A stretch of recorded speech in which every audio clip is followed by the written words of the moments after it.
तो सपना को फिर से पहुंचाया हॉस्पिटल। सपना को परेशान करने की कोई भी कसर नहीं छोड़ते हैं। तो अभी फिर से शुरू हो गई है कंट्रोवर्सी, लगाओ या फिर जंग कह लो, इसको कुछ भी कहो, फिर से चालू हो गई है। ये लोग सपना का परेशान करने का पीछा बिल्कुल भी नहीं छोड़ते हैं। अब एक और नई बात निकल कर आई है। वो बात ये है कि वो सास बोल रही है मेरे बेटों का श्राद्ध नहीं करोगी। तो भाई इनके बेटों का श्राद्ध नहीं करोगी, यानी कि मेरा बेटा, इनका ही बेटा है सब कुछ जो भी है।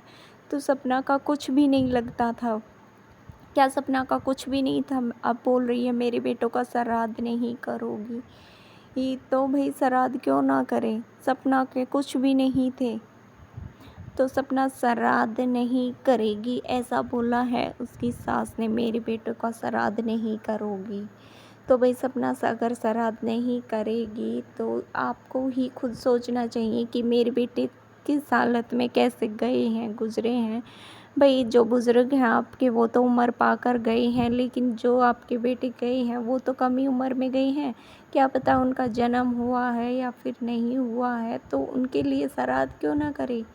तो ये सपना श्राद्ध नहीं करेगी तो इसके पीछे जो है कि छोटी जीजी जो हमेशा संपत्ति लेती रहती थी, तो जो भी जिसका हाथ है तो उसके बारे में तो क्या ही कहें। तो आपने तो अपनी पोतियों का हक भी छीन लिया है, उनसे सब कुछ छीन लिया है। अब ये भी हक छीनने वाली हो कि मेरे बेटों का श्राद्ध भी ना करे।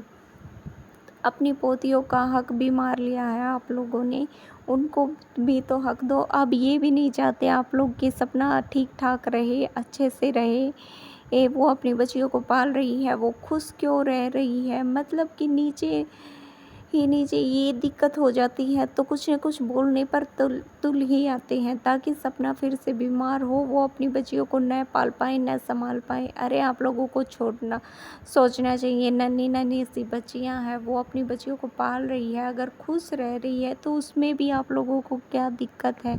तो जो छोटी जीजी है जो कि अब क्यों सामने नहीं आ रही है, जो कि ये सारी चीज़ें हैं, आंटी जी समझ नहीं रही है कि वो चीज़ें ऐसे क्यों करवा रही है। नीचे नीचे वो अपनी बहू के खिलाफ ही उसे भड़काया जा रहा है। तो ये चीज़ें आंटी जी समझ नहीं रही है।